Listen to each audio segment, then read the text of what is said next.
Here's how I closed a new copywriting client just yesterday without showing my copy, portfolio, results, and without spamming lifeless cold DMs or cold emails.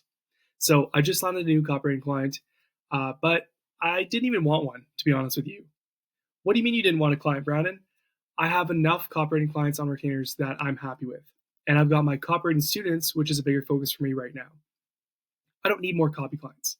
I make 6 figures per year, and having free time and flexibility to be with my wife and kids matters more to me than just like making some more money or something. But I closed a client anyway. So here's what happened. Keep watching if you're struggling to land clients. So a few weeks ago, I was at a friend's Christmas dinner party. So it was me, my wife, my 3-year-old daughter, my 1.5-year-old daughter, my 2 friends, and about 20 other people that I didn't know there. So I grab a spot to sit down, got my plate full of turkey and all the goodies. And this lady sits across from me at the same table, and I recognize her. I've seen her before. That's right, I've seen her online. She's a journalist and has a daily broadcast, her own show on YouTube and some other platforms. So we get to talking, and it turns out that she had a partnership with a legit broadcasting company on TV, but she just walked away for various reasons. So I asked, so you're probably trying to figure out how to distribute your show then, right? She says, yeah, exactly. I don't know what I'm going to do. So I say, where do you stream it? How many viewers do you have? How many followers and YouTube subscribers? And so if I find out she has an audience of about 300,000 followers and YouTube subscribers combined. And that's when I found it.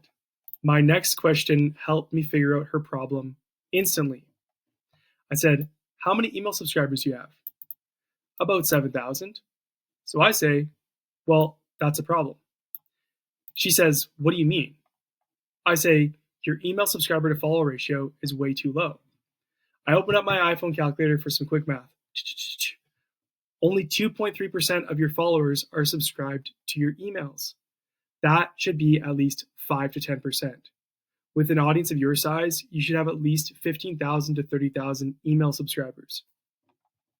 This is a problem because you could be kicked off these social platforms at any time. If your YouTube gets shut down, there goes 1/3 of your audience overnight. Boom, just like that.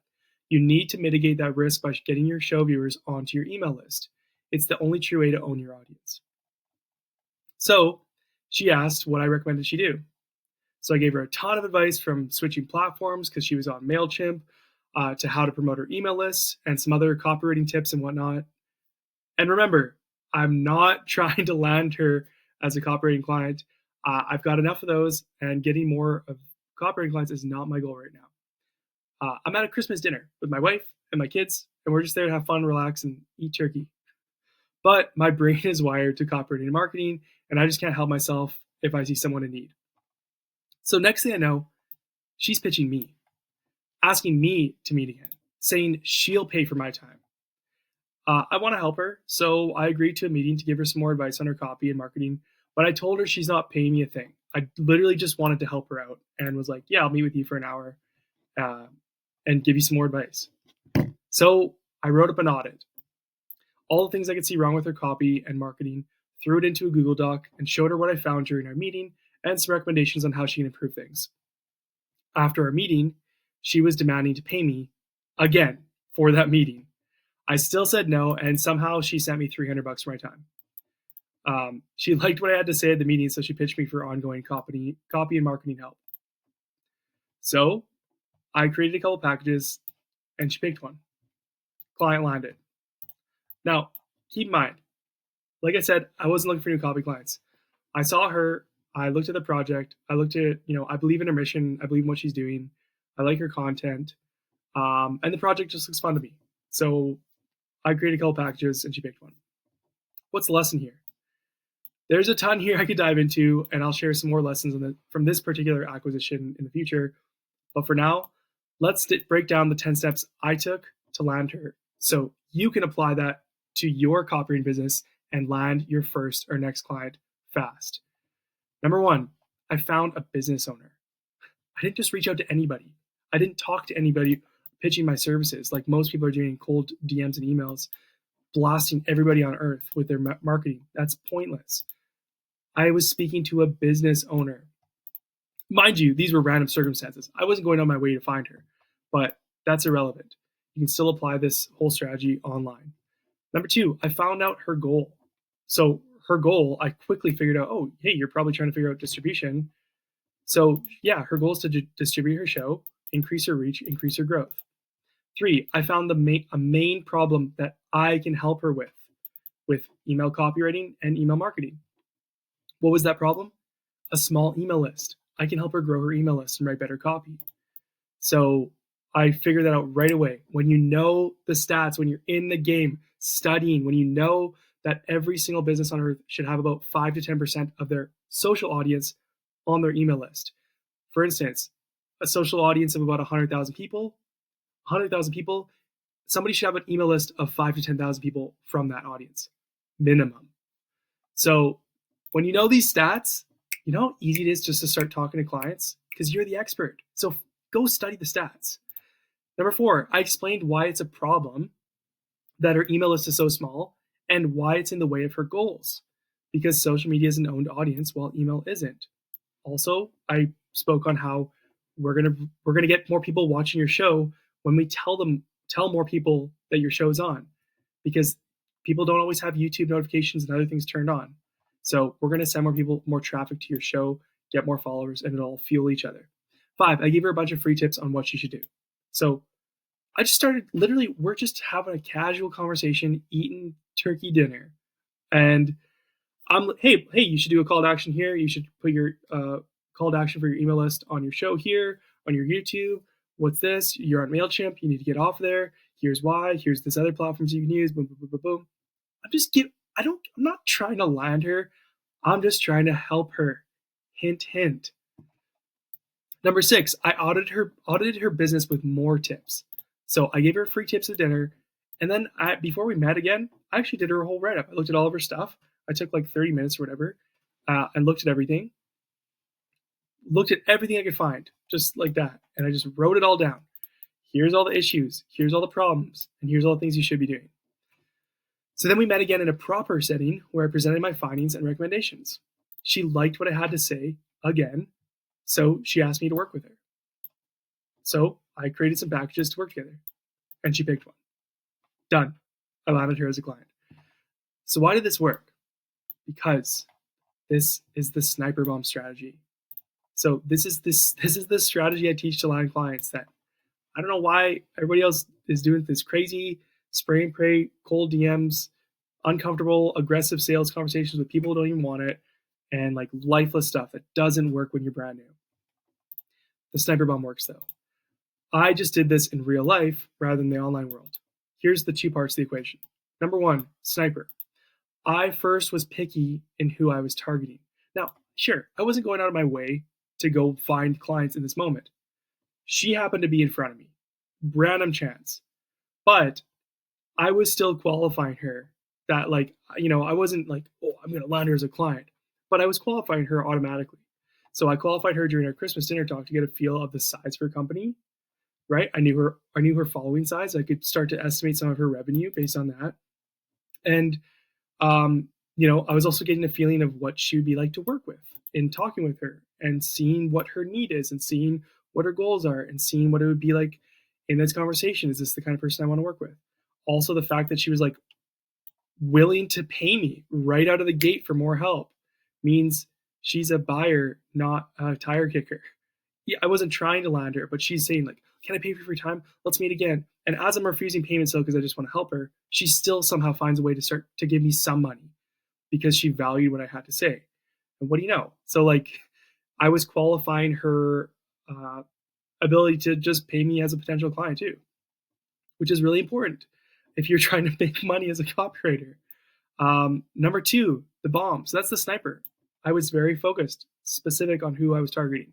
Number 2, the bomb. I then dropped a value bomb on her. I didn't just start, saying like, oh, okay, you're a great client. Here's some packages. I can help you, blah, blah, blah. Like I didn't withhold helping her. You know what I mean? Like I didn't wait for her to be like, okay, I'll pay you money and then you give me advice. I didn't gatekeep knowledge. I just dropped the value on her and just gave her all this free advice. Ton of free helpful advice. That's a bomb. I actually dropped 2 value bombs, one at the Christmas dinner and a bigger one during our meeting, our official meeting that we had. That's the sniper bomb. Sniper bomb. That's how you land clients, especially when you're brand new. Apart from getting referrals sent my way, this is probably one of the easiest clients I've ever landed. She was practically begging me to work with her. And she wasn't just talking the talk. She found a way to pay me for my time even when I refused. So like that's a great client. That's like a really good sign when somebody's like, yeah, let's do this. Here's some money. Let's get going. Boom, boom, boom. She's an action taker. I can see she's not waiting around, blah, blah, blah. Like she's ready to move. And like, that's a great client to work with. The funny part is while most people are scrounging around trying to figure out their portfolio or website or, crafting the most perfect, like inbound content strategy and stuff, I didn't show her a single portfolio piece, a case study, a website, or anything. She doesn't even know of any of my results for clients. I could be brand new for all she knows. See, the thing is, you don't need any of those things to land high-ticket clients. If you're struggling to land copywriting clients, the issue isn't that copywriting doesn't work in 2025 or it's saturated or whatever. Like, no. There's plenty of money to be made in copywriting. Why? Because you directly impact sales. So as long as people still want sales and as long as there's businesses and capitalism, businesses will want that. Copywriters will always have a job, just like a salesperson one-on-one. This job's just cooler because you get to write emails from your laptop, send it to 100,000 people and make lots of money without going anywhere and talking to anybody. So the reason that you're struggling is not because copywriting is difficult or this or that. No, you're just not outreaching with the right strategy. You see, mass cold DMs and mass cold emails, they don't work anymore. It might have worked a few years ago, but everybody does the same thing. Everybody sends the same messages. Hey, are you interested in email? Hey, if I could 2 or 3x your revenue. Hey, if, whole bunch of ifs. Guess what? Clients don't give money for ifs. They give money for proof. Okay? So you need to prove that you are worth paying money to, like I did with her. 2, freelance marketplaces, they're all right, but they can't be relied on as a primary means of landing clients. Upwork, Fiverr, freelancer.com, these platforms, they might be able to supplement your stuff, your main outreach. You can't wait around on them on these platforms because they're lower paying too. You got to have a different system. And guess what? And this is gonna hurt some people. Focusing on inbound clients via social media is a good way to waste your time thinking you're building your personal brand, when really you're just writing tweets and threads and Instagram posts for $0. This is not the thing to be focusing on when you're brand new. When you have 2-3 clients, you're making $2, $3, $4, $5,000 a month. You got a steady stream of income, and you have case studies, results, and proof to show for. Sure, be my guest. Start focusing a bit more on inbound. But when you're brand new, don't do these things. Don't focus. This is not the main focus. Your main focus should be a warm outreach strategy, a sniper bomb. That is how you do it. Just remember, if your outreach system is broken, it doesn't matter how good you are at writing copy. You need to rely on a system that works. And the most effective system is the sniper bomb. And you know what? You're probably thinking, but you've been doing this for years, Brandon. That's why you landed this new client. It doesn't matter. It doesn't matter. You can get good enough in a few weeks at copy to use the same strategy. I have so many clients of mine, copywriting students, who have landed their first paid client within 1 month as brand new copywriters without sending mass cold DMs and emails, without hopping on aggressive sales calls, and without having much prior copywriting experience. Some of them are completely brand new, and they did it within 30 days. I've done this with 40 new copywriters. So it works, and it's not just working for me. You can be brand new. Second thing, you're probably thinking, but you did this offline. I want to land clients online. Also, this doesn't matter. My sniper bomb system applies both offline and online. The sniper bomb works. It doesn't matter if it's in person, if it's online, whatever. Like, this strategy works every single time. And I teach specific ways to build trust quickly online to warm people up to you. Obviously I was at a Christmas dinner talking to someone face to face. Guess what? There's ways you can warm people up online and quickly turn them from stranger into warm lead, into high ticket client. So there you go. If you enjoyed this, like, subscribe, hit the bell notification, leave a comment. And you know what? I'm going to put a video here that walks through this strategy online and how you can do this and land your next client in 30 days online. There you go. There you have it. New year, new me, new client, right? This stuff works. You can do this. Go follow the Sniper Bomb system. Go follow this step by step. Go land an offline client. Go approach people offline if you want. If you have the courage, you'll land clients faster. But you can apply this online as well. So go follow this video above and go get your first client in the next 30 days.